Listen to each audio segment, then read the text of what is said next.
بسم اللہ الرحمن الرحیم۔ السلام علیکم ورحمۃ اللہ وبرکاتہ۔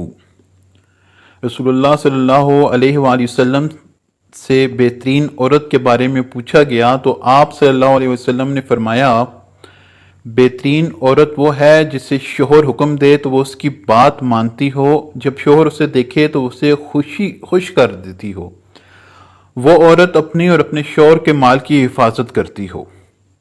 رسول اللہ صلی اللہ علیہ وسلم نے اس حدیث پاک میں ایک ذمہ دار بیوی کی بہت اہم خصوصیات بیان فرمائی ہیں۔ ایک، وہ حکم ماننے والی ہو، دوسرا شوہر کو خوش رکھنے والی ہو، اور تیسرا مال و عزت کی حفاظت کرنے والی ہو۔ حکم ماننے والی بہترین عورت کی خوبیوں میں سے ایک خوبی شوہر کی فرما برداری اور خدمت گزاری کو اپنی ذمہ داری سمجھنا ہے۔ حدیث پاک میں ہے کہ اگر شوہر اپنی عورت کو یہ حکم دے کہ پتھروں کو لے کر سرخ پہاڑ سے کالے پہاڑ تک جائے یا کالے پہاڑ سے سرخ پہاڑ تک جائے تو عورت پر حق ہے کہ وہ شوہر کا یہ حکم پورا کرے۔ یہ شوہر کی اطاعت کی تاکید کرنے کے حوالے سے بطور مبالغہ فرمایا گیا ہے، کیونکہ کسی کالے پہاڑ کے قریب سرخ پہاڑ یا سرخ کے نزدیک کالا پہاڑ نہیں ہوتا۔ یہ بہت دور دور ہوں گے، تو جب اتنی دور موجود ایک پہاڑ سے دوسرے پہاڑ تک پتھر لے جانے کا حکم پورا کرنے کی تاکید ہے، جو کہ بہت مشکل بھی اور بے فائدہ بھی، تو شوہر کے دیگر احکام کی اہمیت کتنی ہوگی۔ ایک اور حدیث پاک میں ہے کہ جب کوئی مرد اپنی بیوی کو بلائے تو وہ عورت اگرچہ چولہے کے پاس بیٹھی ہو تو اس کو لازم ہے کہ وہ اٹھ کر شوہر کے پاس چلی آئے۔ شوہر کے حکم دینے میں یہ بات ضرور خیال میں رہے کہ وہ حکم شریعت کے مطابق ہو۔ اگر شوہر شریعت کے خلاف کسی بات کا حکم دے تو بیوی پر بات ماننا لازم نہیں ہے۔ شوہر کو خوش رکھنے والی بہترین عورتوں کی ایک خوبی شوہر کے حقوق ادا کرنے میں کوتاہی نہ کرنا اور شوہر کے حقوق رکھنا بھی ہے۔ حدیث پاک میں ہے کہ جس عورت کی موت ایسی حالت میں آئے کہ مرتے وقت اس کا شوہر اس سے خوش ہو تو وہ جنت میں جائے گی۔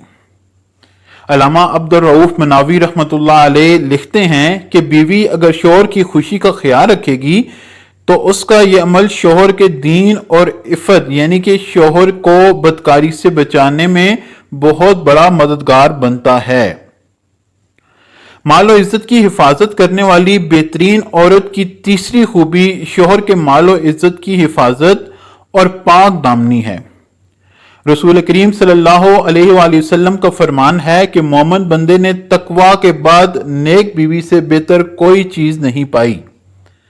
اگر شوہر کسی بات کی قسم کھا جائے تو عورت اس قسم کو پوری کر دے، اور اگر شوہر غائب رہے تو عورت اپنی ذات اور شوہر کے مال میں خیر خواہی کا کردار ادا کرتی رہے۔ ایک فرمان یوں ہے کہ نیک عورت آدھے ایمان کی حفاظت کا باعث ہے۔ حدیث پاک میں یہ بھی ہے کہ ساری دنیا ایک متاع یعنی زندگی کا ساز و سامان ہے، اور دنیا کی بہترین متاع نیک عورت ہے۔ حکیم الامت مفتی احمد یار خان نہیمی رحمۃ اللہ علیہ لکھتے ہیں، عورت کو بہترین متاع اس لیے فرمایا گیا کہ نیک بیوی مرد کو نیک بنا دیتی ہے، وہ اخروی نعمتوں سے ہے۔ حضرت علی رضی اللہ عنہ نے ربنا آتنا فی الدنیا حسنہ کی تفسیر میں فرمایا، یعنی خدایا ہم کو دنیا میں نیک بیوی دے اور آخرت میں اعلیٰ حور عطا فرما، اور آگ یعنی خراب بیوی کے عذاب سے بچا۔ جیسے اچھی بیوی خدا کی رحمت ہے، ایسے ہی بری بیوی خدا کا عذاب بھی ہے۔ خلاصہ یہ نکلا کہ بیوی کو چاہیے کہ پردے میں رہے اور شوہر کی عزت کی حفاظت کرے، شوہر کے مال اور مکان و سامان اور خود اپنی ذات کو شوہر کی امانت سمجھ کر ہر چیز کی حفاظت و نگہبانی کرے، اپنے شوہر کے سوا کسی اجنبی مرد پر نگاہ نہ ڈالے اور نہ کسی کی نگاہ اپنے اوپر پڑنے دے۔ شوہر کے موجود نہ ہونے کی صورت میں عورت پر لازم ہے کہ وہ خود اپنی اور شوہر کے مال کی حفاظت کرے۔ علامہ عبدالرؤف مناوی رحمۃ اللہ علیہ فرماتے ہیں کہ جسے ان تین خوبیوں والی بیوی مل گئی ہو